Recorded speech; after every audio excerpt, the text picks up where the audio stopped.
ليس اليتيم الذي قد مات والده، إن اليتيم يتيم العلم والأدب.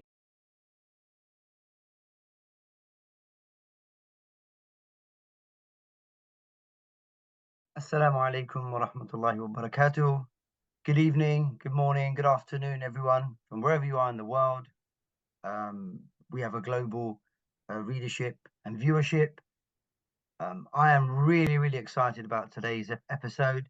But before I introduce our respective guest, I want to talk about Islamic Literary Society, ILS. We've come a long way since 2019 when ILS was founded.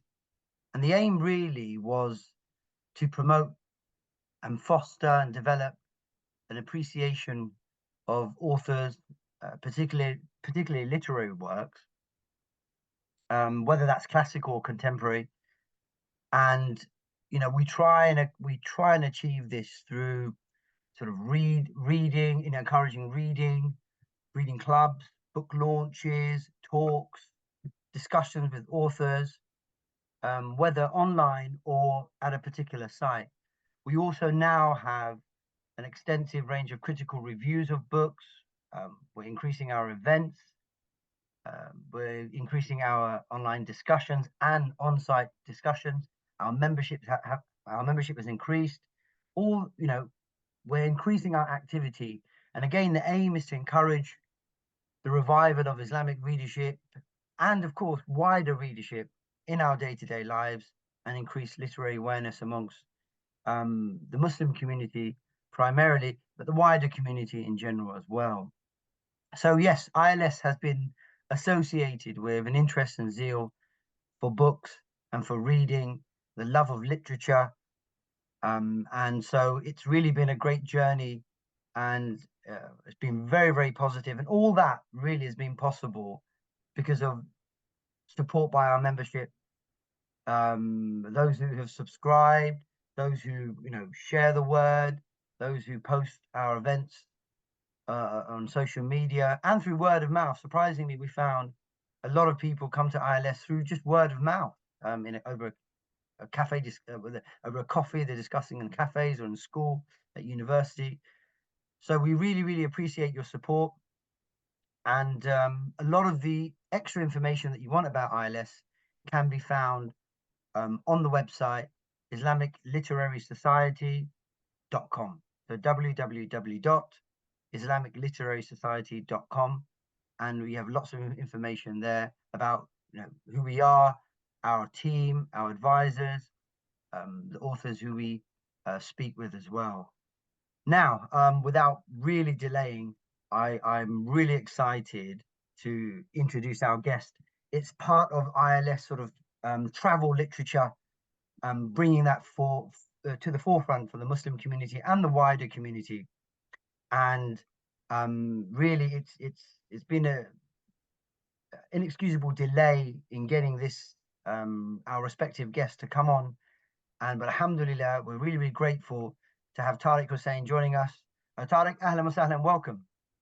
Thank you very much for having me on here. It's a real honor and pleasure. Thank you. No, the honor and pleasure is ours. Really, it's entirely ours. I want to just introduce our author, and then I want to talk about the book today, and then I want to hand it over to Tharik to sort of take us through it. So Tharik Hussain is an author, travel writer, and journalist specializing in Muslim heritage and culture. His debut narrative book, Minarets in the Mountains, A Journey into Muslim Europe, won the 2022 British Guild of Travel Writers Adele Evans Award. It was also shortlisted for the Edward Stanford Travel Book of the Year and longlisted for the Baillie Gifford Prize in Non-Fiction. This book, Minarets in the Mountains, will be the subject matter of our episode today, and I know a lot of people have been talking about it and they're really excited about it. Continuing, Tharik has also written Lonely Planet guides to Saudi Arabia, Bahrain, Thailand, London, and Britain, developed Britain's first Muslim heritage trails, produced award-winning radio for the BBC World Service on America's earliest mosques, and been published by the likes of the BBC, National Geographic Traveller, and The Guardian. He is a fellow at the Centre for Religion and Heritage at the University of Groningen, Netherlands, and the Royal Geographical Society in London, and an advisor to a heritage and cultural institutes across the globe. Look, I mean, that's just, that's not enough to do, to represent what Tharik's been doing, and I'm really, really excited. And what we hope the format is going to be today is I'm going to hand it over to Tharik. He's going to talk about the book Minarets in the Mountains, and then we will open it up for a sort of informal discussions, and I want to throw some questions at Tharik, opening up some of the aspects of the book, and hopefully these questions will be relevant to our readership, our viewership, and so I really do want to stretch the book wider than perhaps the presentation might include, because it's a ram-packed book, and really, if you haven't got it, get it. If you don't know about it, which is very, very surprising, hopefully, inshallah, you'll come to know about it. Tharik, I'm going to hand over the powers to you. So Thank you very I'm much. just going to make your host, and then I'll let you. Yep, that should be There fine. you are. Right, share screen, it says, which is great. So we'll just make sure we're on the same page. Can you see? I can see it. Right, there we go. Let me just fling that up on there. So is it on full screen mode? Yeah, there it is. Yeah, right. Yes.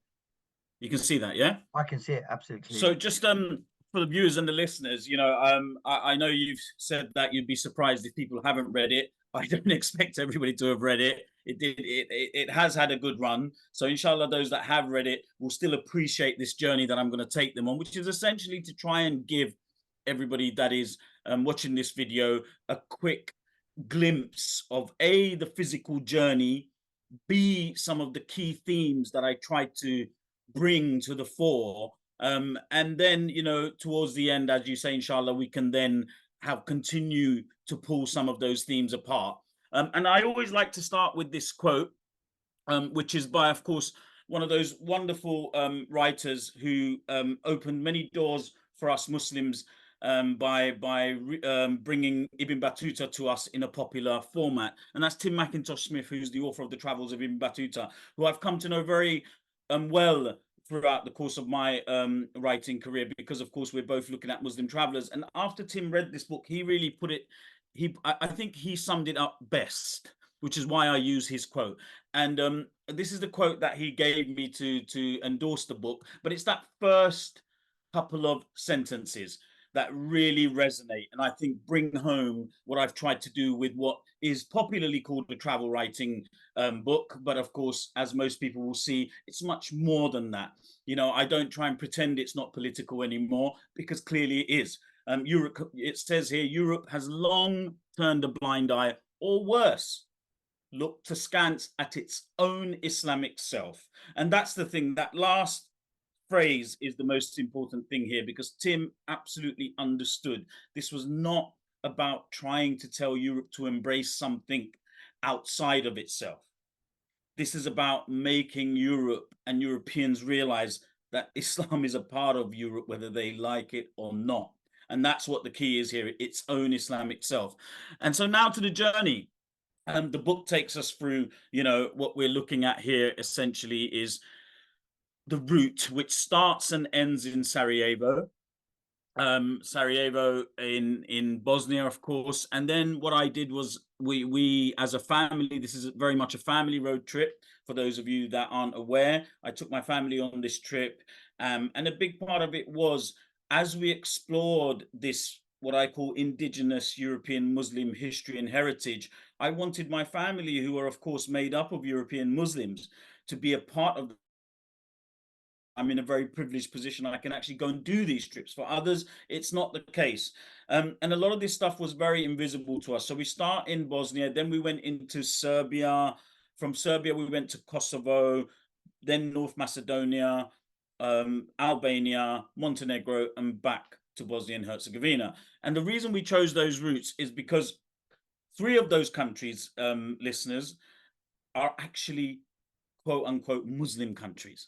If you think about them demographically and population breakdown, Bosnia and Herzegovina, Kosovo, and Albania are all Muslim majority countries. In the same way that, you know, the country of my birth, for example, Bangladesh, which is constitutionally a secular nation, but population wise, everyone calls it a Muslim country. So you can very much, you know, very much use that label for Bosnia, Albania, and Kosovo. In the case of Kosovo, we're talking over 90%.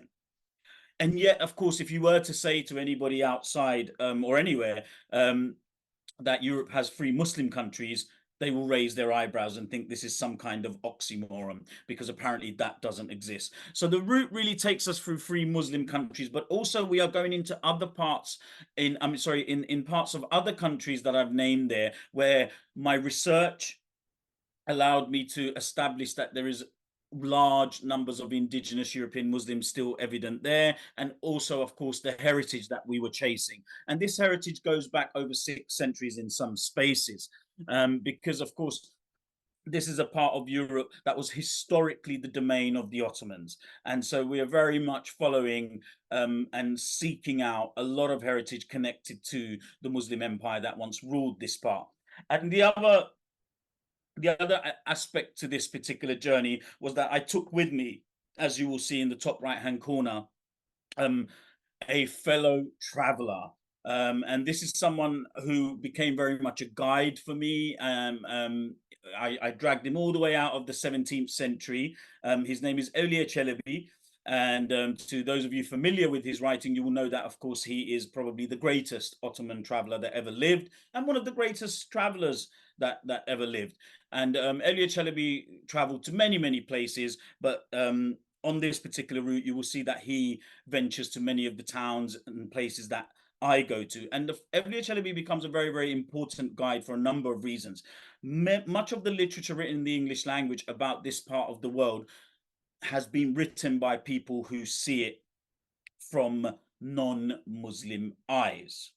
In other words, what I'm talking about here is it's written by people who see the Muslim culture of this region and of Europe as something other than what Europe stands for.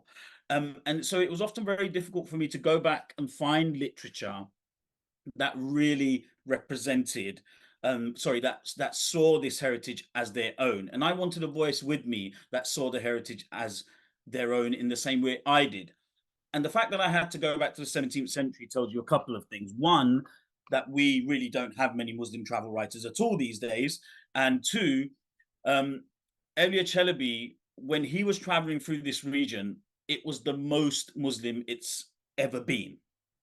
In other words, it's not going to be, it hasn't been as Muslim as it was at that point, because at that particular period in time, we are talking about the absolute zenith of the Ottoman Empire. And since then, a lot of things have happened, including, of course, most recently, the communist period, when many anti-religious leaders took over the region.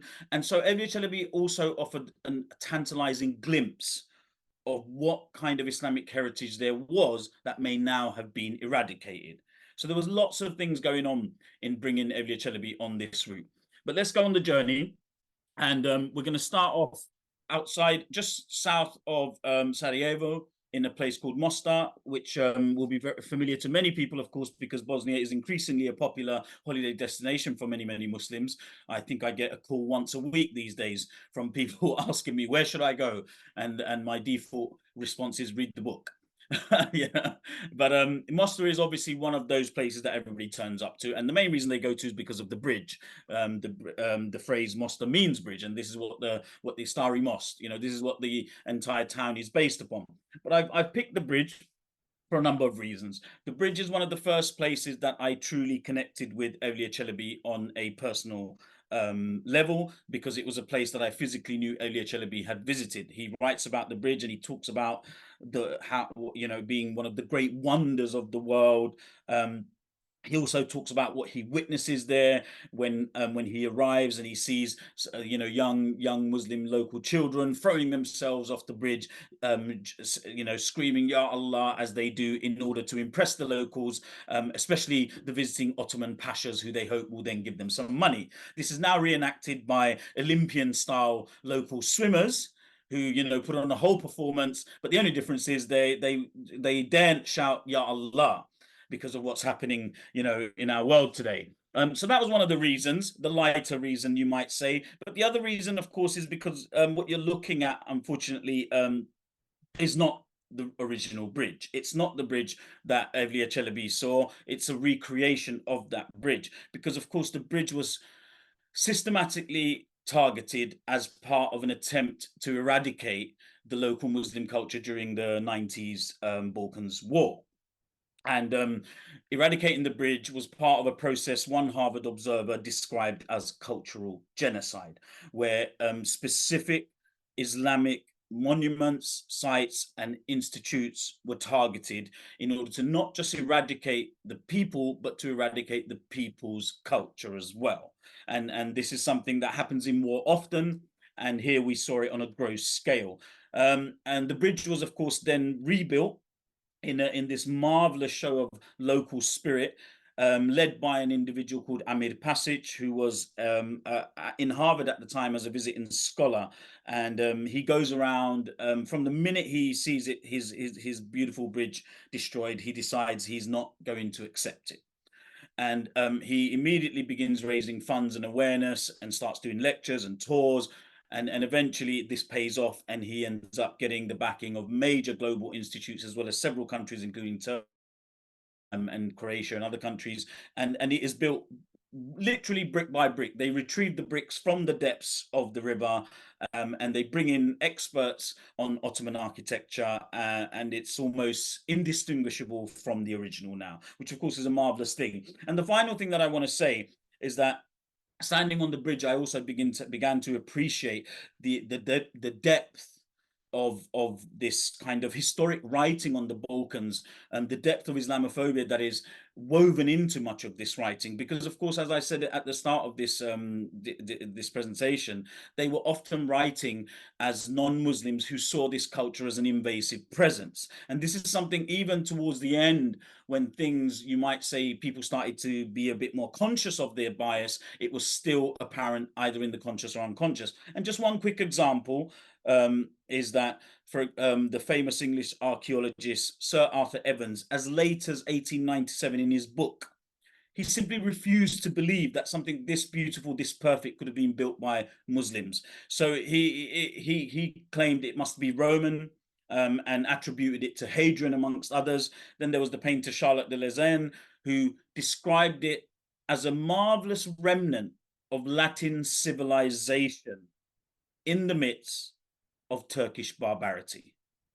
So I think, you know, what you get there is a glimpse of some quite explicit and open Islamophobic statements when discussing this part of Europe, and just when discussing what I call indigenous European Islam, and which is why it's always been so difficult, of course, for it to be seen as a natural part of the continent.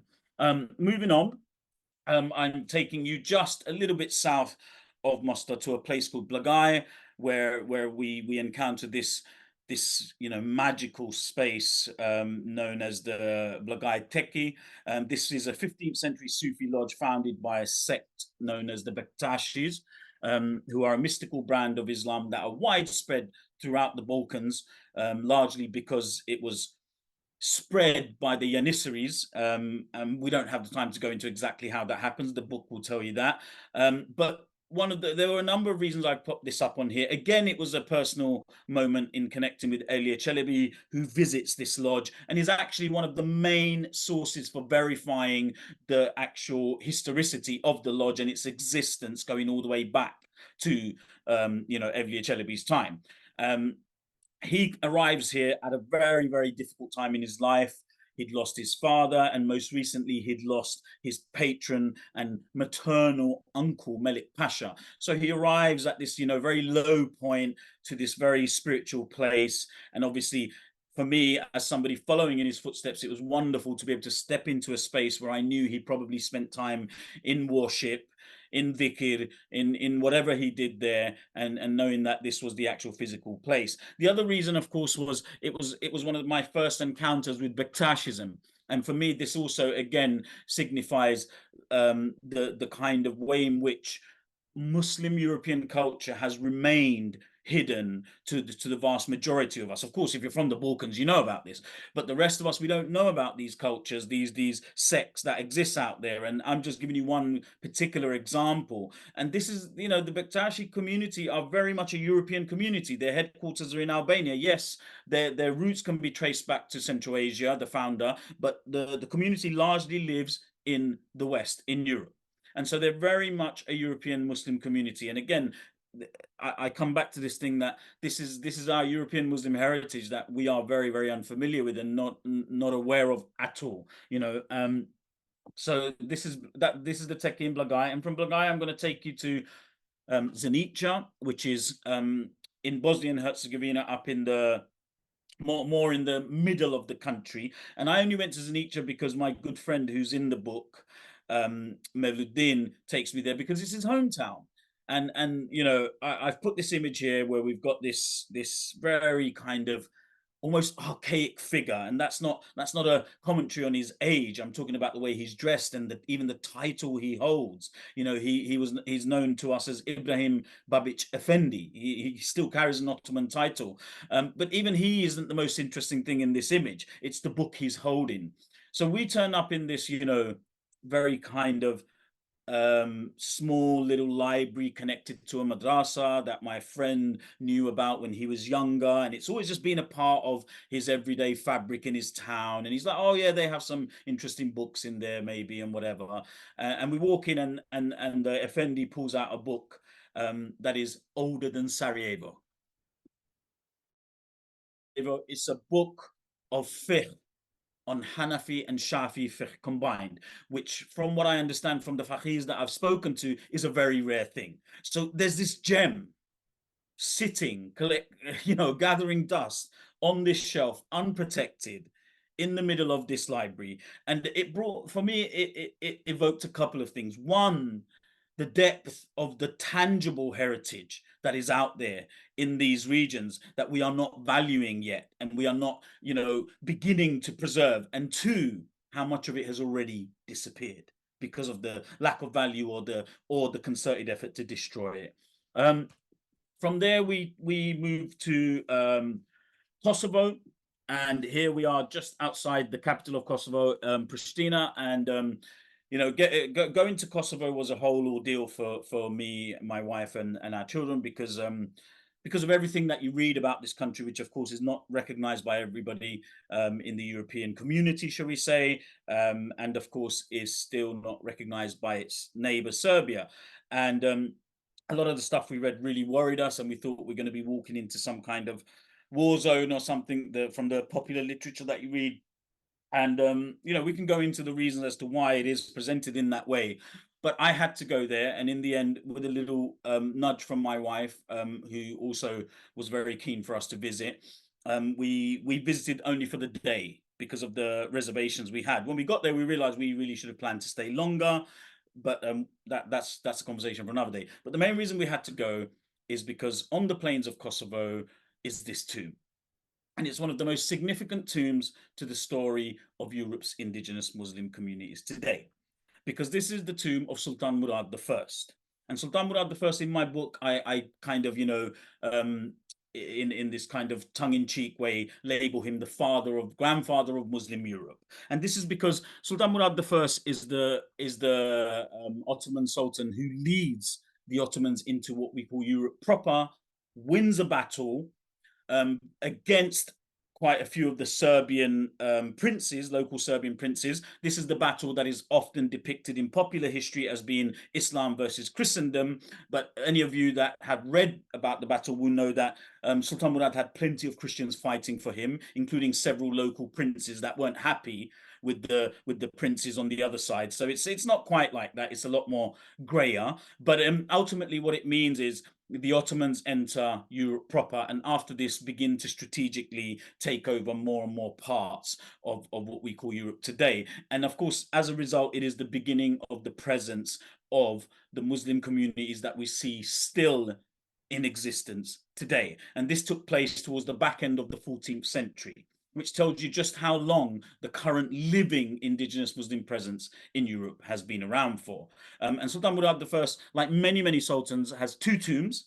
Many of the early Ottoman sultans, they have two tombs because most of them considered themselves ghazi. They considered themselves warriors of God and would actually go out and fight on the field. And if you fight on the field, you tend to die occasionally. And of course, when they died, what they wanted to do is they wanted to bury them in the imperial tombs in the capitals, whether that was Basra or later Istanbul and places like that.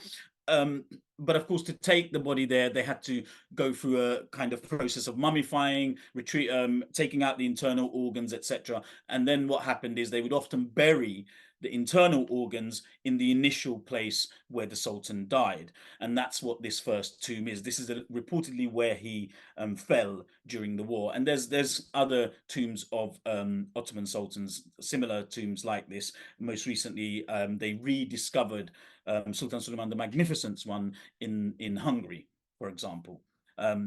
Which is also worth visiting for those of you that want to do that kind of tour. And now I bring you to Skopje, known as Uskup, during the time of the Ottomans, and this is in North Macedonia. And North Macedonia blew me away for a number of reasons, and this is why I've got it on here. Firstly, this, by the way, is what's on the cover of my magazine in the most prominent manner. And I've deliberately gone with it because most people assume immediately that it is a minaret. The title kind of suggests that, but you have to look closely and you will see the clock dials on the face.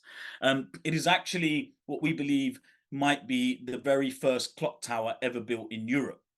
What you might call the iPhone of the day, you know, because back then to know the time wasn't an easy thing to do. And when the Ottomans came into Europe, they made Skopje one of their major administrative centers. So this was a hugely important strategic city for them. And this is why they invested so much in it. And anybody that hasn't been to Skopje will be absolutely blown away in the same way I was, because I knew very little about it. And when I turned up, I was just tripping over Islamic heritage in Skopje, like the way you do with Roman heritage and history in Rome. You turn a corner and you bump into a wall the Ottomans built. You look the other way and there's this stunning mosque that they built, you know, and it really is something, you know, if I was to use cliched travel writing language, I'd say it's a hidden gem. But that of course annoys me because I don't believe it should be hidden. This is Islamic heritage. Why are they not talking about it? And it's only when you go to Skopje and see what else is going on that you realize why they're not talking about it. But maybe that's for another day. I'm conscious that I don't want to take up all the time sharing these slides. So we'll move to this stunning image. And if this was a live show, viewers, I would be asking you what you think this is. And then most of you would go along with me and probably say, oh, it looks like the inside of a church. Because of course, that's what it does look like when you first encounter something like this. It looks like the interior of a Baroque or Renaissance church. And the reason I've put it up here is, for me, this was an example of another piece of, in this case, tangible Islamic European heritage that I wasn't privy to before this journey. This was sitting in a tiny little mosque on the western edges of North Macedonia, in a town called Tetovo, which is kind of the Muslim heartland in North Macedonia, mainly Albanian Muslims. And it was the finest example of an art style known as the tulip style, which emerged around the 18th century, when the Ottomans began to look a little bit more westward for all things, including art.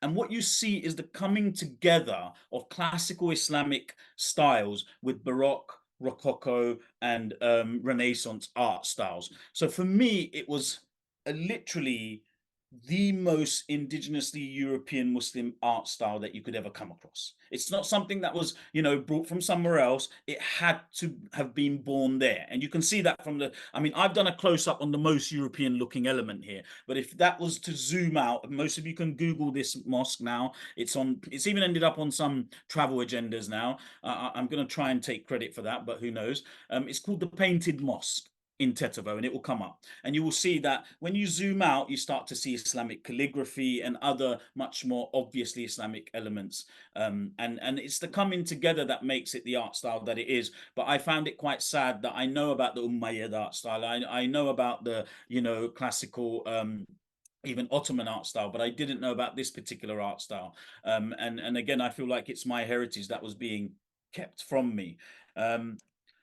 And now we move over to Albania, and we're in a place called Gjirokastër here.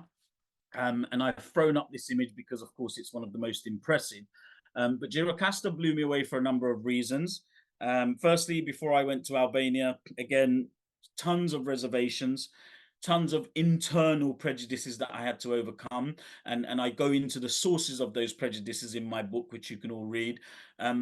But I went to Gjirokastër with an Albanian friend who we met while, who's from Britain, but I met up with whilst I was in Albania. And this was very much a journey of discovery for him as well, because he, like me, knew very little about Gjirokastër before we got there.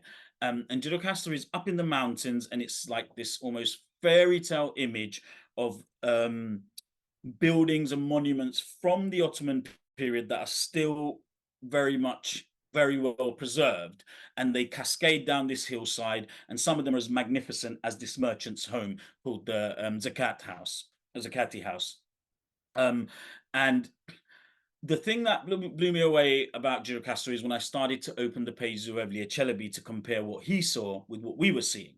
And I went there and I thought, wow, this is amazing. And I'm seeing this stunning Ottoman place straight out of the books of Evliya Çelebi. And then I began to read his words, and we saw what had been eradicated, because Gjirokastër was the birthplace of Enver Hoxha.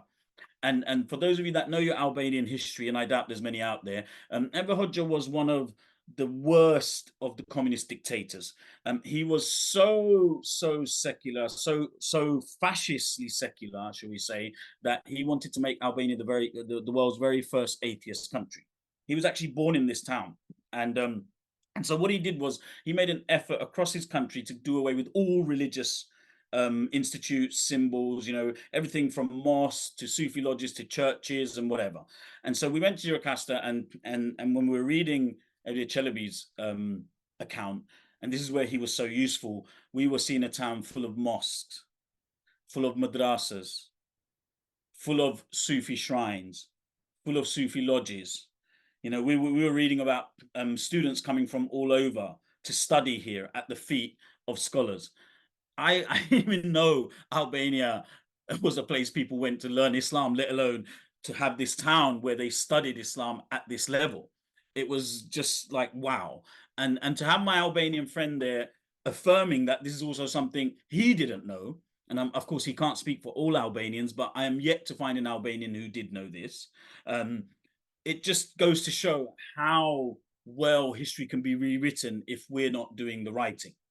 Or if certain people aren't doing the writing, if the writing is just coming from one particular set of lens. And we found the same thing with a place called Berat as well, by the way. Both towns are very much these kind of, fairy tale Ottoman imagery, and Instagrammers absolutely love them because they look like something from back in the 18th century, but it's far more important than that to visit them. Incidentally, Berat has a lot more mosques that still exist, whereas when I was in Gjirokastër, there was only the one.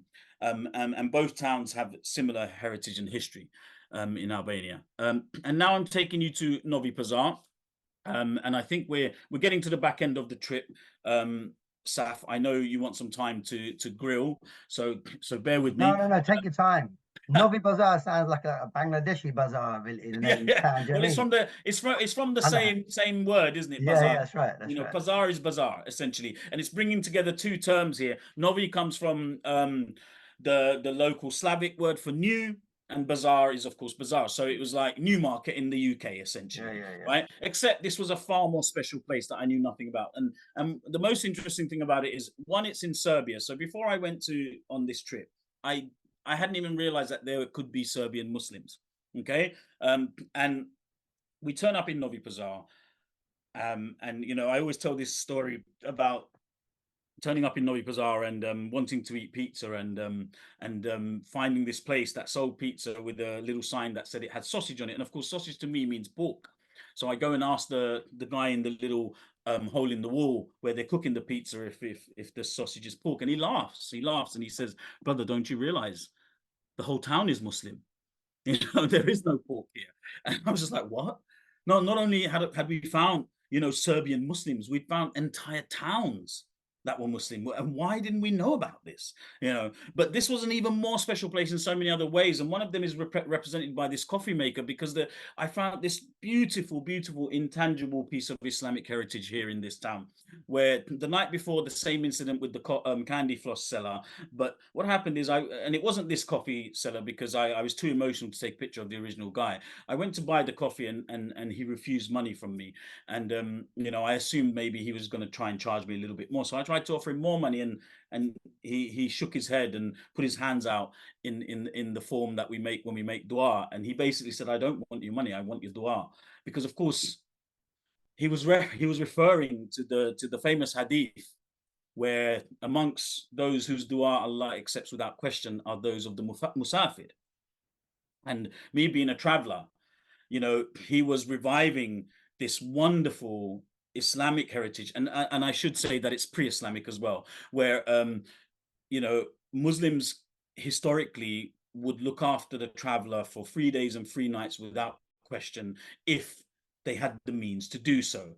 And this was something that was made almost a part of the fabric of society, when you see the way in which the caravanserais functioned, in that anybody could turn up to a caravanserai for 3 days, 3 nights, and the Sultan picked up the tab. After that, it was yours. And this beautiful tradition that I had completely forgotten about, I'd heard about and come across in the smallest examples in the Middle East. Here I was in a place where I didn't expect to find Muslims, being brought to tears with it, and it was a powerful, powerful moment. The other interesting thing about Novi Pazar is it's the twin city of Sarajevo. Both were founded by the same governor. And finally, if I remember correctly, finally, we're still in Serbia, in a very different place now called Niš, where again Evliya Čelebi becomes very, very important, because in Niš, completely the opposite to Novi Pazar, according to the census, the Muslim population is less than 0.01%. So there are no Muslims in essence there anymore. We did find a mosque, but whether it was functioning or not was questionable. And then the only other remnants of a mosque had been turned into a gallery. And this is where Evliya Čelebi came into his own, because he was describing a town where not only were the Muslims the majority, but Muslims, Jews, and Christians were living together. And that's why, of course, I found a synagogue. And I found this synagogue on a trail that I was following. It was a local trail created by the local tourism board, and they called it something along the lines of, the Serbian revolt to the Ottoman occupation. And I knew using it, I would at least find some remnants of the Ottoman period, even if I didn't agree with the narrative. But what I found when I got to this particular synagogue was there was no narrative. And this is what frustrated me, and so you mentioned in your book that you came back disappointed. Of course. Obviously, you explain why. Yeah, you explain why. Yes. And so I looked around, and I was trying to find some, information. Maybe there was something here that would tell me about it. But nothing. I tried to scan some codes and whatever that were up, nothing. And of course, I knew why I was there, because I study this heritage and this history. But I felt very sad, because the people who would be following this show might not have any idea why they're there. They might have to Google it, and even then they might not find it. Because what we were staring at, I know it looks like a very modern synagogue, but it's actually a Sephardic synagogue. It was first built by Jews from the Iberian Peninsula.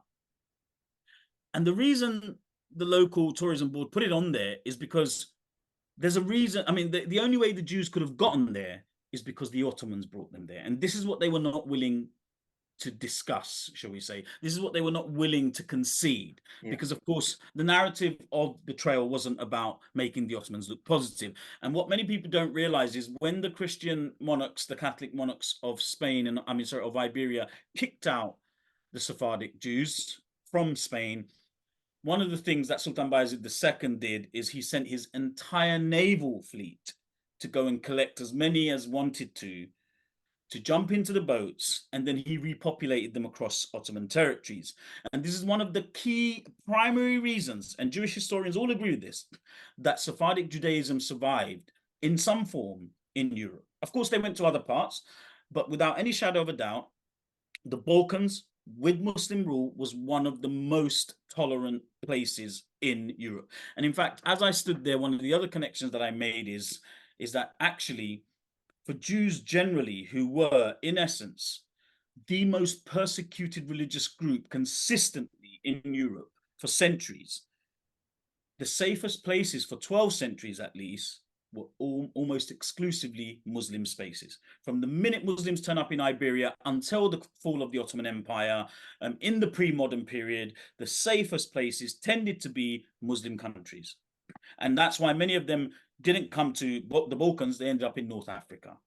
And now, just to wrap up very, very quickly, one of the key themes that comes through it and that I highlight is that one of the reasons that this indigenous Muslim culture of Europe isn't embraced is because of this distinction that is consciously and unconsciously made between what we call Europe and Eastern Europe, this qualifier. Now, when you speak to most people, they've become convinced that it's got to do with the fact that this is the former communist Europe. But of course, as I tried to show in my book, and most literary historical literature will prove, that long before it was communist Europe, it was primarily Muslim Europe. And this is why it was detested in the way it is even today. It was distanced back then, and that distancing remained and became a convenient distancing throughout the communist period. And of course, the fact that it is home to living indigenous European Muslims, some as blonde-haired and blue-eyed as those Scandinavian friends of ours, it's not a very comfortable feeling for many people. And I think that's why this distinction between Europe and Eastern Europe remains quite convenient for many, many people. And of course, as I've shown, Western European literature has consistently othered this part of Europe, and it's the source of much of modern Islamophobia in that respect.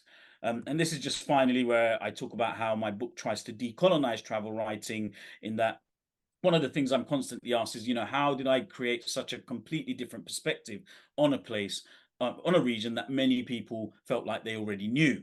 And one of the reasons is because I didn't pretend for 1 minute that I was being objective. Many people claim that they have some kind of magical wand and can be objective. Most of those writers tended to be the historical writers that I've referred to, and that's one of the biggest problems, because of course absolute objectivity doesn't exist. Nobody can be objective, so it's better to be as fair as you can. This is not to be biased, it's just to say I am actually talking as a Muslim here. I can't get away from that, and this is what I'm saying, and I will try to be fair, and I will try to let the facts speak. But pretending that somehow your truth is an objective truth is actually one of the biggest lies that we've all been subjected to when it comes to travel writing and historical writing. I use a lot of diverse voices, including my family, who are very, very diverse, and I myself am a bit of an anomaly when it comes to travel writers. I'm not white, I'm not middle class, I'm not very tall, all of these kind of things. And so that diversity of voice also sees things very differently. I used a lot of diverse sources that were not historically used on this place, like Evliya Çelebi plus other Muslim observers. And finally, I scrutinized a lot of the consensus. So if historically certain writers like Edith Durham, who's presented here, have said things about a place, I didn't just accept it for what it was. I still questioned it because, of course, they carried baggage, and there's a lot of unconscious bias that people overlook because they've never seen it through our lens. So I do apologize. I realize I've taken a lot longer than I should have, but that brings me to the end of that presentation. Hopefully listeners will feel like they really know the book now. I'm going to stop sharing, and then I'll hand over the hosting to you. And I'm just going to remember how to do that. I think you go into participants and then... Yeah, and then just make you host, right? I think so, yeah. Yeah. All right. Brilliant. No, Tharik, I mean, that was it was superb. Now look, I don't want you to apologize. You didn't take up nearly as much time as we wanted. I mean, the point that I think I want our listeners to and readers to sort of be aware of is this is a 350-page book. And so, what you've squeezed in sort of just less than half an hour is the reader cannot appreciate unless you pick up the book. And I'm glad you mentioned that you're unabashedly in the book.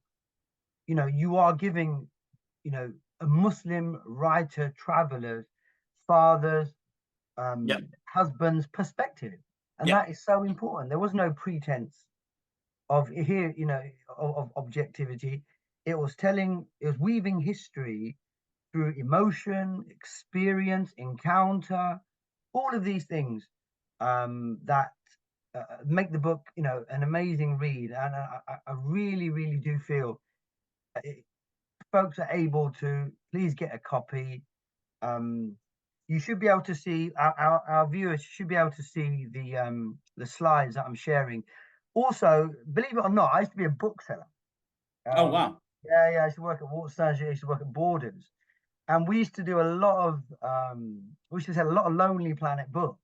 Right. And then when you sell a number of books, or, you know, the rep here is that, you know, you've been selling quite a few number of them, you know, they do, Lonely Planet do offer you, you know, some kind of sort of perks and things like that. But when I saw your name on the Lonely Planet, I thought, amazing. I don't know if the London one is, because you co-authored it, I don't know if it's the latest one. That one, Experience London, is quite recent. Right. But there's also a blue, we call them Blue Spine, and this is Experience London was a bit of an experiment on Lonely Planet's part, because of course guidebooks are dying on their feet. Let's be blunt about that. You know, the minute you publish a guidebook, it's out of date. So they were trying to think of interesting ways, and this was an attempt to do that. You know, whatever their methodology approach, my thing was about better representing the marginalized voices and the marginalized heritage. And so with the Experience Britain, for example, for the first time, a mainstream British travel guidebook had an entire chapter dedicated to Muslim Britain, which has never happened before. So even Time Out London, you wouldn't have any representation. You know, when I used to say, I'm talking about like noughties. Exactly. So for me, it's, you know, it was about the problem with brands like Lonely Planet historically, and it's something they concede, and I'm one of their ambassadors in many ways in that respect, because I do a lot more work around, even though I'm a freelancer, I do a lot more other work for them, is that, you know, historically Lonely Planet has been part of the problem, as have all the travel brands, in that, you know, you have the same demographic of people going to these exotic places, which in itself is problematic, and then telling you what that country is like and then in a kind of authoritative manner, as though somehow they have the absolute truth on it. And, you know, and so one of the things that I've tried to do with Lonely Planet, especially when it came to places like Britain and Thailand and other countries that historically are not known for their Muslim heritage, is I consciously said to them, look, I will only do this project if I am allowed to go and represent. You know, that's quite important. Represent the way you've spoken about the Islam in these places. And so for Thailand, of course, not many people realize that Islam is the second biggest religion in Thailand after Buddhism. And it has this huge in the south. But historically, all you've ever read in Lonely Planet is about the insurgency in the south and how the Thai Muslims are troublesome. I don't know about you, but I've never met a single Thai person that's annoyed me, let alone being troublesome. So, you know, I couldn't imagine how these people could be troublesome. And of course, when I went down there and wrote about it, suddenly we had a completely different perspective on these human beings. No, I think you know, you mentioned about decoloniality, invisibility, and erasure. I'm going to come back to this obviously as we go in. This is just a slide for viewers. You know, there are lots of quotes in the book. Of course, the best one Tharik had mentioned at the beginning, and that's how we wanted to represent it. There's more I could put in, but I'm just sort of just putting it out there. In a sense, you've kind of answered the question already in your presentation, why you put in Awliya Shalabi in there.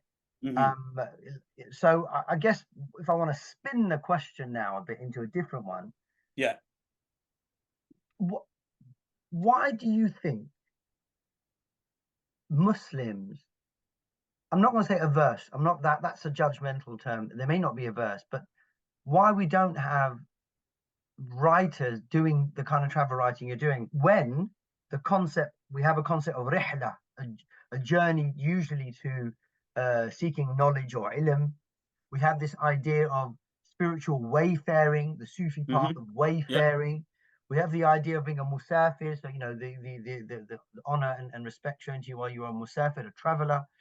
The idea of safar, internal safar, the journey inwards, and of course the physical safar. And then you've got going out, you know, in material struggle in the way of God. That's a form of, you know, traveling or journeying. Yeah, journeying. So in expedition, side of expedition, military expedition, why might you, do you have any thoughts about why we're not? Yeah, no, I have plenty of thoughts, because obviously I had to face all the challenges that anybody wanting to do it would face. I think there's a few points to be made here, and I'll try to make them as succinctly as possible. First of all, travel writing as a kind of discipline, a genre and a literary form really only emerges in the 20th century, and towards the middle to latter part of the 20th century. Before that, it's basically people who have traveled and written about it for various different reasons, colonial reasons. You mentioned the rihla as being some kind as one of these wonderful traditions, but 9 times out of 10 they were writing with a purpose. Like Evliya Çelebi, he was mostly an administrator, Ottoman administrator, so a lot of his writing's really dull, where he's just listing shops and listing how many are Muslim owned and how many are Jewish owned and so on. So often they did this for purpose. So when the tradition begins, it begins primarily in the West. It begins primarily amongst a privileged class, and it emerges out of a privileged class as well, okay, in the West, certainly. And so by the time it becomes a popular form, it's very much, got its identity, and that identity has been colonized by, of course, the wandering middle class, wealthy white man, okay, who's having some kind of existential crisis, or just thinks the rest of the world is interested in his musings. And clearly they are, because many of these people did very well and wrote extensively and made lots of money. But one of the reasons they could do it, Saf, is because they had money. Yeah. Okay, it's impossible to be a travel writer with no money. I don't know how I've done it, because I've got no money. And I primarily spun several plates in trying to make this happen. And I firmly don't believe I'm going to survive very long within travel writing by itself, because it's impossible to do this without having some backing. And Evliya Çelebi is a great example. Even he, as the son of an elite Ottoman, needed a patron. It was Melik Pasha, i.e. the state, that sponsored his travels. And most of our travel writers of the past, the Muslim ones, the famous ones, even Ibn Battuta, they either financed it as they went along, and then wrote it up many, many years later. He had no intentions of writing it. It was just because he was telling these stories at these, grand events that he was being invited to. And somebody was like, you need to write this down. He didn't go out with the intention of writing these things. So as a profession, it's not something we really look upon with any value. Secondly, it's very difficult to break into it if you are from working class backgrounds, and therefore, of course, when you look at the Muslim world today, we are not amongst the wealthy elite. Okay, look, if you take the Gulf nations out, but they've only just come into wealth, so we still have a long way to go there. Okay, but historically, in the recent couple of centuries, the places where Muslims are from are not the wealthiest of places. So we don't come from that kind of privileged class, shall we say. The other thing, of course, as I said, is if you want to enter mainstream popular travel writing right now, your face won't fit. I'm not saying there are no white middle class wealthy Muslims out there. I know some of them. We know they exist. But the point is, you're then up against that challenge as well, which is why I had so much difficulty getting this book published, because I was breaking so many rules. And as somebody who's lectured on media and taught media for years, I knew that made the challenge even bigger and even harder, because you've got to give the industry what it already understands, is familiar with, knows. That's how the industry works, which is also the reason why we never get anything to change within the industry. But what we are seeing, the hope, shall we say, is going forward, Muslims are very much a part of the next revolution connected to travel, which of course is what you might call influencers, what you might call bloggers, YouTubers, whatever. Now, if you go into that domain, we have a wealth of Muslims doing this kind of stuff. But it's certainly not in the tradition of the Rihla, I can tell you that much. And it's certainly not in the way in which I might go and write about my journey. So, although some might be doing this, some might be trying to integrate some really genuinely serious themes within that kind of travel. But I tend to find that when you look at most influencer material, it does tend to be very much about, it's quite shallow, if I'm blunt, which is not to kind of dismiss all influencers out there. I don't know what all of them are doing, and I don't spend enough time looking at them, but there is this kind of cliche, isn't there? And my experience absolutely. I mean, look, I want to say it now because I forget it, because but I think we're in a position where we have enough wealth, there's enough affluence in our community, in the Muslim community across the spectrum, who be patrons of this kind of narrative journey telling, not via because you take some nice shots somewhere, right, and then you go back and you put it on, you know, some, you know, a set of shorts or whatever it is on social media. But I'm talking about the genuine weaving storytelling. Not, I don't mean storytelling in a demeaning way. I mean, you're narrating history with personal experience and journeying at the same time. You're not going to get that in social media. No, Quickly. because it also takes a lot of time. You know, it takes a lot of investment. You know, if we were to add up the man hours that went into that book, probably take a lifetime to pay that off. You know, it's a labor of love. It's many things, and also we do have patrons out there with, like you say, potential patrons, potentially wealthy Muslims, but also then you have the challenge of convincing them of the wisdom of backing this, and not everybody understands it. This is what most people in the world will call soft power. You know, it's soft power because it's the kind of thing where you know, if you understand it fully, it's reaching the masses. It's being read by people who are not already converts, shall we say, who are questioning whether or not Islam is a good thing, bad thing, maybe whether Muslims are a good thing, bad thing. In other words, it's ending up in the laps of the people that we really want to be reading these things, and then it's starting to have an effect. Most of the positive feedback I've had came from non-Muslims. And this is why I was so, chuffed by the impact of the book. And this is why I wanted to write in this kind of genre. I wanted to write in this style. I didn't want it to be polemic because I'm not that kind of individual anyway. I just wanted to say, look, this is what it is. What do you make of it? But not everybody understands that. And so we now have a situation, without going on a rant, where we have many wealthy Muslims who have become philanthropical in their ways, and all they want to do is just back PhD after PhD, masters after masters, and fill the universities with people who, we need that, but academia will tell you it has a problem. None of that ever filters down to the masses. So what we need to invest in as a community are more of these things, where, you know, good quality, accessible literature. Whether it's literature, whether it's, you know, TV, whether that's what we need to start investing in, I think. Brilliant. No, I like it. I wanna moving on, and I've got to think of time as well for yourself. Now, I've got to read passages from the book for our readers and viewers as well. It's important. Now, there is a point in the book where you describe about your youth, and you do make references, you know, back to, you know, London specifically. You know, I'm a Bengali. I'm a Camden boy, so you know, I'm in London. So, but I went to school in East London in Tower Hamlets. So, when here's the quote, and I want to read it. The quote on the slides that our viewers can see is not the whole one, but I want to read it all, and then let me know. I'll ask you the question. You write on page 6 that it turned out that this was nothing new in Schumann.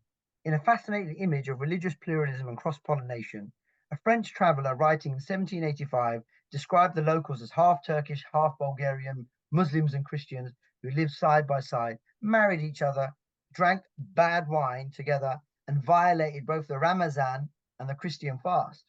He claimed there was a mutual respect and reverence for both faiths in a society where children were left to choose, where households were often home to both the cross and the crescent, and where turbans and icons could be found on shelves beside both the Quran and the Bible. And this is the point here. There was something familiar about this picture. In the East End of my youth, despite the racists, I grew up surrounded by people of all faiths and none. And my friends and I were equally good at violating the Ramadan fast, sneaking off to smoke an illicit fag, or tucking onto a clandestine bag of chips. We would return at sunset pretending to be famished, taking extra care not to get too close to parents or more pious siblings, lest they smelt our smoky, vinegary breath. Even on the days of Eid, when the Bulgarians called Bayram, after attending the prayer in the morning, we often spent our evenings celebrating with, quote, bad wine, unquote, and strong spirits, merrily getting drunk with our non-Muslim friends. And of course, some of us also went on to marry each other. Now, in the book, you make several references to Islam and Muslim practices. Very quickly, what was Islam like for you growing up in East London?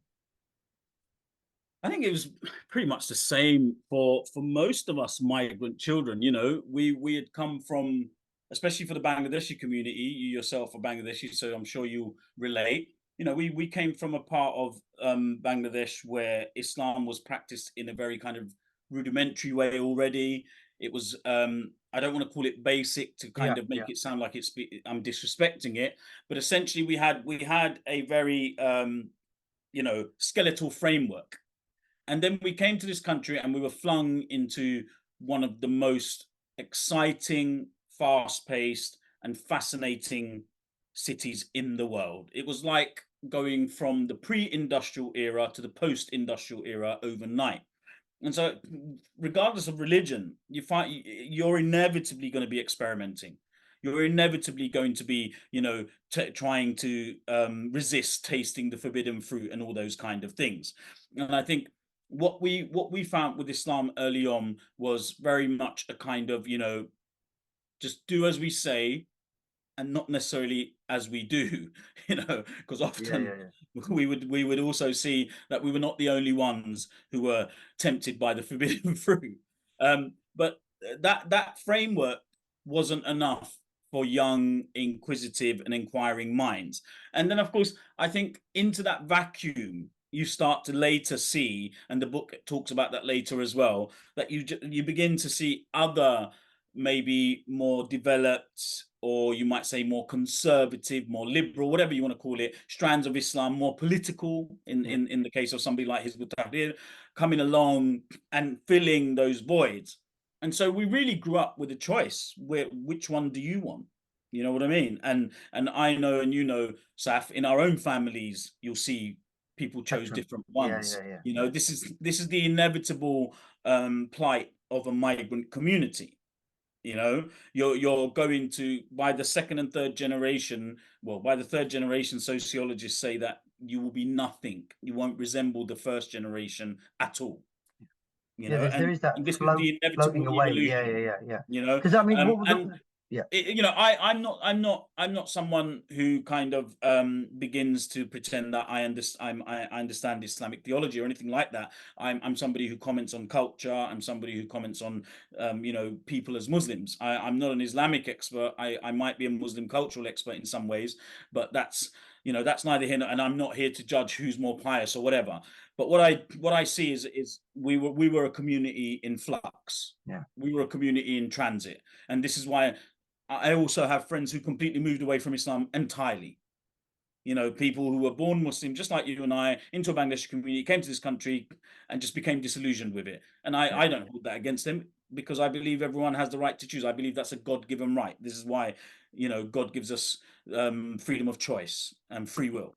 Whether or not somebody then decides to choose what they think is right or wrong, that's for the individual. But I think, we grew up with initially a very Bangladeshi-centric Islam, which is inevitable, because our parents brought a brand of Islam with them and they wanted to pass that on because that's all they knew. And then over time, of course, that evolved into different variations like the ones we're seeing across our communities. Yeah, definitely. Right, so I'm moving on to something a bit more political, and you've alluded to this, and I want to just read the passage before I ask you the question, and you've touched on it in your presentation. On page 37 of the book, you say, "Damn, the Islamophobia was deep," said Saleh, no longer sounding surprised. Obviously, one of the real, I say characters, but one of the real individuals who you're talking to in this chapter. Often dismissed as Asiatic barbarians in Europe, for many arrogant post-Enlightenment writers, the Ottomans quite simply could not have possessed the skills or technology to produce a bridge as magnificent as the Starry Mosque. The famous English archaeologist, you alluded to that in your presentation, Sir Arthur Evans, in the 1897 book, Through Bosnia and Herzegovina, was still attributing the bridge to Emperor Trajan. He claimed the bridge's grandeur and the form of the arch was so great it simply had to be Roman. This attitude about the bridge's origins and a widespread anti-Turkish Islamophobia is best summed up in the frankness of 19th century painter Charlotte de Lezin, who fell in love with Mostar's bridge but simply could not accept its Turkish Muslim origins. She described the Starry Mosque as a marvelous remnant of Latin civilization in the midst of Turkish barbarity. You quoted that. But my question is this. You're a powerful narrator in this book. And in many, many places of the book, you highlight how Balkan Muslims have to live with denial of origins, denial of heritage. there's this form of identity erasure, the making Islam and Muslims invisible. You've already unpacked how that has made you feel, and you've expressed that quite poignantly. But I want to ask you, do you see something like this in the UK or in what they call Central Europe? You know, the part of Europe that has disassociated itself from the other, that has Islamic remnants and things like that, or an indigenous nature to it. Do you see something like that in the UK? Yeah, I think it's happened all over Europe without a shadow of a doubt. Where there has been an indigenous presence, it's been suppressed, it's been written out. It's not a part of what academics call the authorized heritage. It's it's there on the fringes, and only if somebody brings it to the fore, they then have to justify and rationalize and show its value, which is something I go out on my way to do in my academic work. I work across Europe, and I try to engage with a lot of this invisible heritage that is right in front of our faces. Earlier, I mentioned to you about Muslim Britain. The fact that I put a chapter in Lonely Planet. And let's be honest, both of us conceded we love Lonely Planet. We think it's brilliant in so many ways. Yeah. And that's just the thing. Even things that you have admired, when you begin to unpack it, you realize that there is unconscious bias. So even the most well-meaning individual may overlook things because of the way in which it has evolved up to that point. So if something has been normalized, if it has been normalized that there has been no Islam in Europe of any kind of, sorry, not Europe, Britain, if it's been normalized that Britain doesn't have any kind of, Muslim heritage of its own up until the brown people turned up from those colonies we used to rule, if that has become the normalized narrative, then nobody's even going to bother to look beyond that. Until somebody like me comes in and throws a spanner into the works. And sorry, I shouldn't take all the credit. There's plenty of people doing amazing work on Muslim heritage in Britain right now. But when somebody like me comes along to Lonely Planet, at least, and says, guys, there's a mosque that has been there since 1889. It's one of the most beautiful monuments in the country, and you've been ignoring it. How can you call yourself, travel writers if you've written so many editions of Britain? You haven't even acknowledged this stunning monument. Forget the fact that it's a mosque and whatever. And you hold them to account, and then you point out why it's important. But you need to first have that agency to do that, even. And up until very recently, I didn't have that agency. It's because I wrote this book. It's because I've got these plaudits and these credits that I've got this agency. The people who have this agency are often as unconsciously biased, or just simply not interested in this stuff, and are happy to go with the existing kind of But on a more sinister level, of course, there are those people who don't want this to be normalized, who don't want this to be a part of the European landscape. And no matter how much you say it to them, how much you scream it in their faces, they will not have for 1 minute the idea that Europe has a Muslim identity. They just won't have it. They won't believe it. And yet, in this country alone, forget the mosque from the 19th century, we've got a king who was minting a coin with the Shahada on it. It's sitting in the British Museum. Islam has been a part of the landscape since then. I mean, we're not talking, building mosques and Muslim communities everywhere, but it's been a part of that. And this is the same wherever you go in Europe. You'll find this.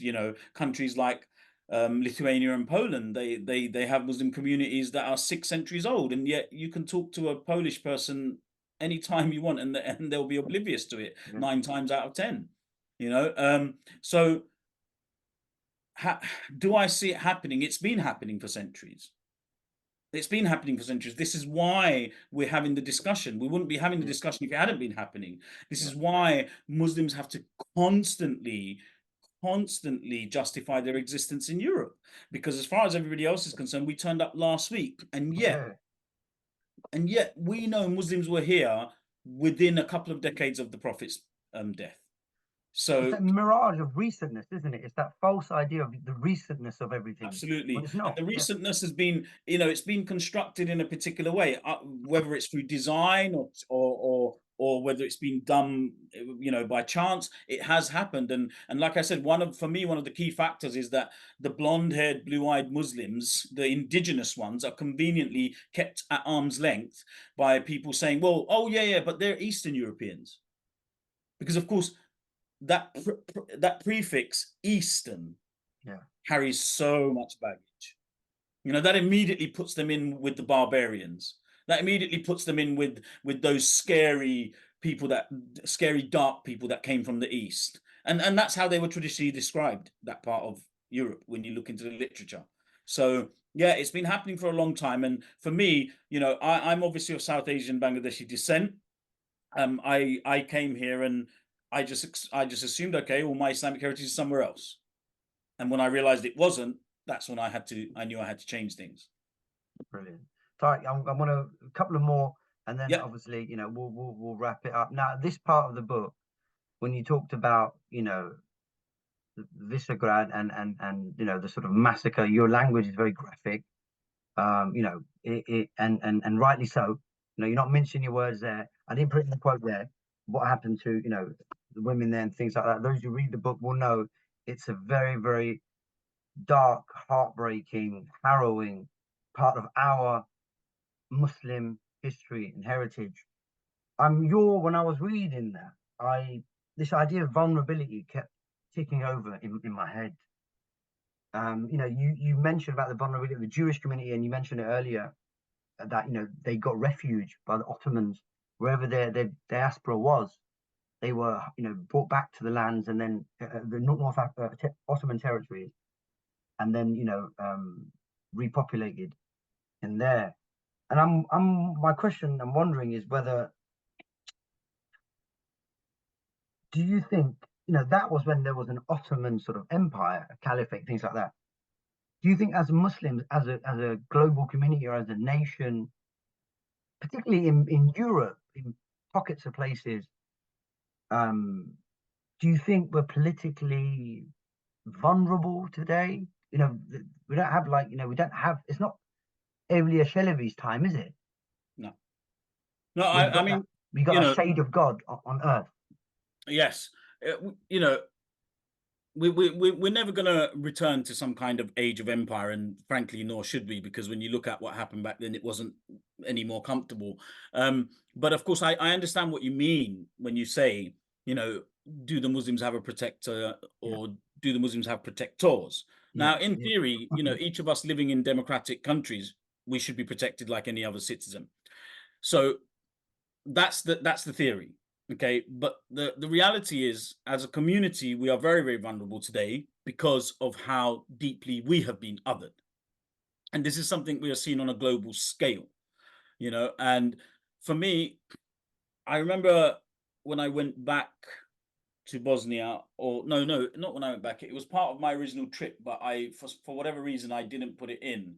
And I remember an imam saying to me, if this happened today, as in the Bosnian genocide, he said nobody would stop it. And at the time, we were not witnessing what we're witnessing today. But I kind of wondered if being Bosnian, having lost so many people in such a tragic scenario, had affected that statement. In other words, was he overstating something just because of his own suffering? And me personally feeling like I was in this democratic, well-protected bubble that, that could never happen to me. When actually, I think he was spot on. Now, I realize now, especially when I'm hearing the cries of my community falling on deaf ears in our democratic society, I realize that actually this is exactly what he meant. So yes, and we're not the only ones. That's something I should make clear as well. There are many, many minorities. We are probably the biggest community because we have such a global presence that it's kind of affecting more people. But there are communities across the world that we do not hear enough about, who are also marginalized, who are also othered, and who in some cases have already been extinguished or near extinction. So, you know, I don't want to pretend that this is just, oh, poor us Muslims. This happens and it continues to happen. And sometimes when I read a lot of these histories and these, you know, go back in time, I almost kid myself that I'm safe because I live in the modern world, and that's a complete nonsense. It's just become far more sophisticated. Brilliant. Right, in the book, our readers will pick up on this, you know, because you have smatterings of it here and there. You know, you've got the beard incident, so you know, I'm not reading it. I'll let the viewers sort of read that, you know, because you weave these sort of observations into your, and you know, into your sort of storytelling, into your narrative. So when I read it, I'm like picking up, like, all right, yeah, I'll talk about this. So yeah, so okay, so you mention in several places in the book that, Yeah. you know, there's sort of Salafi Sufi sort of clash of understanding of Islam, and you know, being from Bangladesh, you know, Sylhet particularly, I'm from Moulin Bazaar, so yeah, you know, there's a Sufi presence. My family are you know, strongly Sufi. They're descendants, the Sayyids from Bangladesh. So it's very much in the fabric, very much in the runs through the veins of our family. Yeah. But what I guess what I want to ask is what understanding of Islam do you see as most sort of conducive for leaving a legacy or a heritage, let's say in the UK, the kind that you discovered and admired in the Balkans, for example? Yeah. I think one of the things that, you know, I want to kind of clarify is I use the term Salafi for convenience, Yeah, I and know. also because Sorry, yeah, it's yeah. become the popular term, you know, for what we would call more conservative. And to be honest, the Sufi term is also problematic because, of course, it can mean any number of things. But what I'm talking about here is people who embrace the spirit of Islam.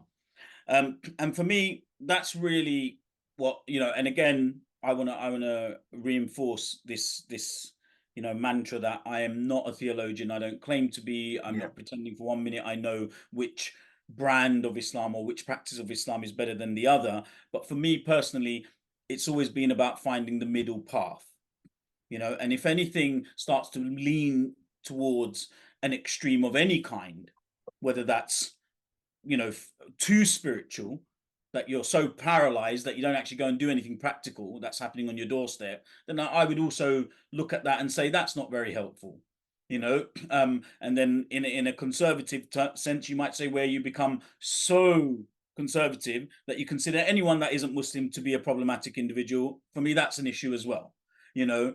And so when I came across what I came across in the Balkans, I didn't come across anything that I would necessarily say, okay, that's what we all need to be doing. I didn't come across anything like that at all.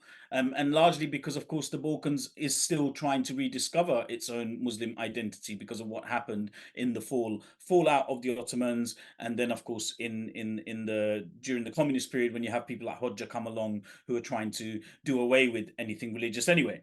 So we've got this whole relearning going on. But what I liked was just how comfortable people in places like Bosnia and Herzegovina, and I think that's the best example because they've done a lot more work on their own Islamic heritage, infrastructure, practice, etc., than maybe the other countries.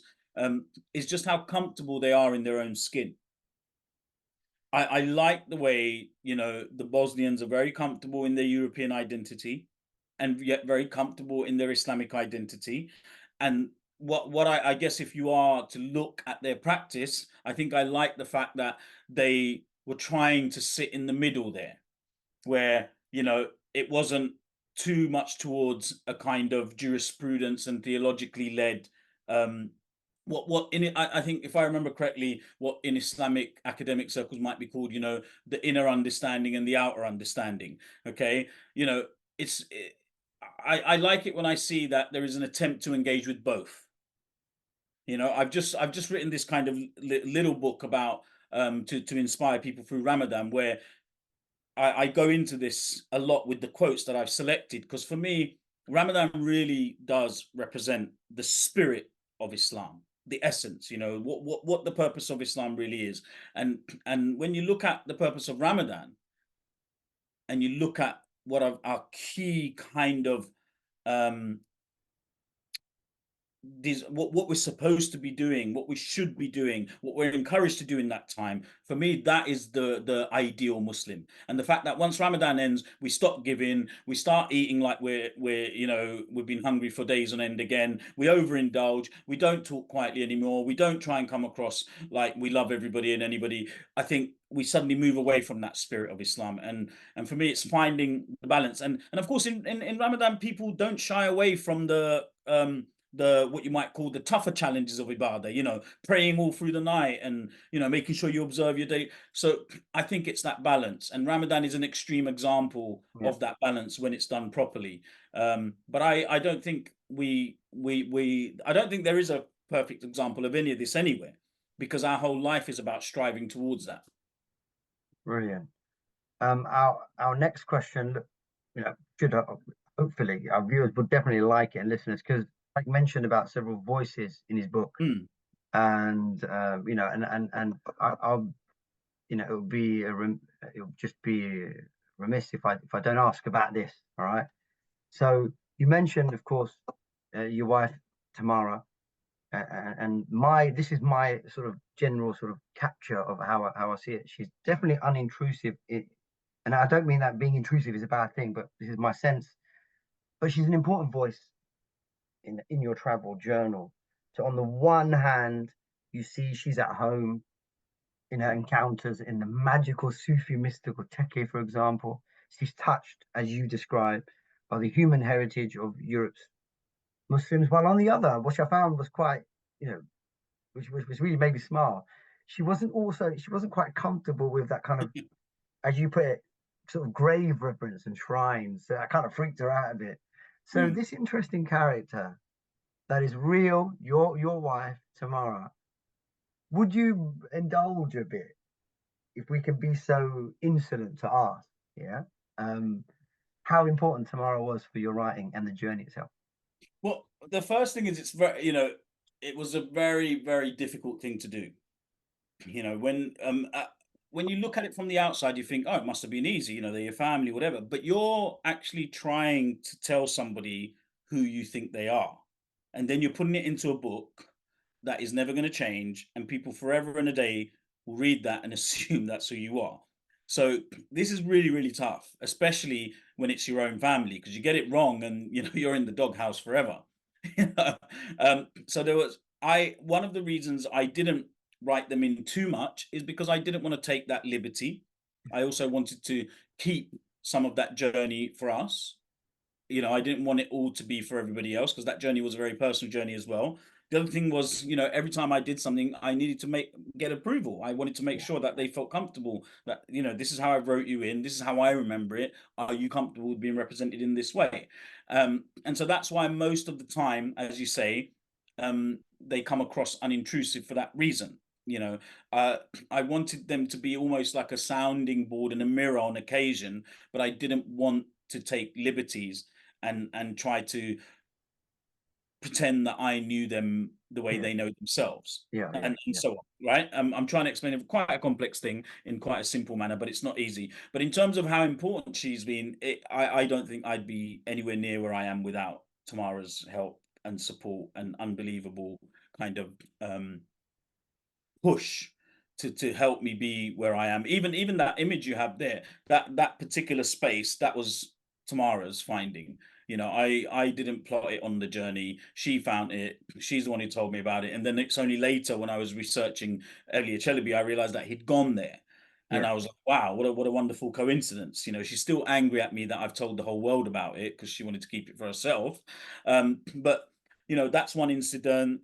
The standing on the border of Kosovo, I can tell you the kind of the protective instinct that came into me as a parent, albeit completely unfounded. Now I know that because of, you know, having discovered just how horrific the counter narratives are. But at the time, the overprotective father would have walked away from that and not gone into Kosovo. But it was Tamara that was like, you know, offering that kind of sounding board, and also reassuring me that as parents we weren't taking any undue risks, and this is stuff that was going on the whole time in the background, because although a lot of Muslims are now like, yeah, I'm going to Bosnia and I'm going to go and check out Albania and whatever, if you cast your mind back 10 years ago, the idea of traveling into Albania, the idea of traveling into Kosovo, so people were just like, what are you doing? Yeah, you're mad. To most Yeah. people, there was still a war going on there, Yeah. just because of the way we perceive these places. Yeah. But we as a family have been traveling, well, ever since both our eldest two daughters have been in the womb. So we're a very well traveled family, and we've actually been traveling to this particular part of Europe, as in that part known as the east of Europe, for a very long time. So we were going to these places long before people would consider going to these places. So we had that familiarity, and a big part of that journey has always been Tamara's push and desire to go and see places that other people might not venture to. Amazing. Amazing. No, look, Tariq, look, I know I can, we can go on, and we're going to have to, obviously, depending on your time as well, we're going to have to get a part two and beyond, because there's lots of the book, honestly, that I haven't even covered that I would like to discuss with you. And I'm sure our readers are thinking, what, and listeners will be thinking, and viewers, you've not even, you know, you've not even scratched on, you know, the encounters, the experience, your own lament. You know, I've not even captured any of this. Of course, we can't do it. So that's why we haven't done justice. But I think it's important. I think, you know, our viewers who are teachers, our viewers who are part of designing curriculum, we've got to think about, if we have ownership over curriculum, we can bring in books of our heritage into our own curriculum. We're not beholden to. Yeah. So we've got to make the change on the education level for those of us who have the levers, can pull the levers, and start doing it. And you know, this is a great history as well as a great travel writing book, and it's real. Again, it's not an argumentation per se, but it's a voice about how our heritage has been, is now, and lessons we can learn. So, Tariq, look, I really, really want to thank you, bro, for coming on. And I know it's a busy schedule. I know it's late, but I do think, you know, it's important that our viewers, you know, and readers, they are familiar with your work, what you've been doing. And just as a sort of closing, is there anything that are there any things, other projects you're working on that we can then allow the readers sort of look up on beyond? Yeah, no, this absolutely. I'm always doing lots and lots of stuff. I'm working on a sequel to this. Brilliant. So I'll be covering the parts of Europe where Islam first arrived. So that's going to be very, very interesting, where I travel through much of the Mediterranean. And of course, most of the readers have probably been to places like Spain. And I'm going to try and tell that story in a much more relevant way to today, but also explore how it's been told historically, what bits have been left out, why they've been left out, and try to address a few of those things. And of course, as with this particular journey, you know, I try to always do it with a light touch. It's not going to be a heavy academic thing, because then it's not this kind of literature, and it's not accessible. But at the same time, we are dealing with really heavy history here, and when you are trying to go against the historic narrative, you have to find clever ways to do it. And that's where, inshallah, you know, with the support of the community, with the support of, you know, God and all those things, I'm going to be able to try and do that. But in between the big book there, you know, as I said, I've just published a little small book on Ramadan that's about to come out, which is like a little gift book full of quotes and prayers and insights to help people through. I'm going to be working soon on a book that is a guide to the Muslim heritage of Venice, hopefully as well, which is a writing residency that I've been invited to. I'm looking more and more at writing Muslim heritage about Britain. I'm working on a project on Britain, and with my academic hat on, of course, I'm doing lots of work where we're developing heritage trails across Europe, and we're working with institutes to try and flip the narrative and you know, get away from this idea that Europe's historic religious heritage is Judeo-Christian. So, you know, I'm trying to come at it from all different angles. And yeah, if people go and follow my socials and look at my website and everything, I try to update it as regularly as I can, which isn't very regular, but you know, they can always reach out and where possible, support their work. Brilliant. Tharik, thank you again so much for giving the time. Fantastic Thank book. you for having me on. It's been a real pleasure. I've really enjoyed it. I know it's late and I know it's exhausting for us both, but I've thoroughly enjoyed it. Honestly, I have. I appreciate it. That's amazing. Viewers, again, I remind you of the book, you know, Minarets in the Mountains. It's been in the backdrop behind me. There'll be, when the video is released, inshallah, there'll be a link. I'll also put a link with the questions that I'd asked Tharik, so you yourselves can take it up and take the discussion further. We always say at ILS, with any book, please take the discussion further. Some of the questions, some of the topics we've been discussing today, some of the issues like, you know, decolonizing travel literature, erasure, heritage, please, you know, look it up, follow the trails that are in the book, intellectual trails, as well as, you know, the geographical trails. And inshallah, we will see you in our next episode. I've been Saf Chowdhury, your host. Assalamu alaikum wa rahmatullahi wa barakatuh.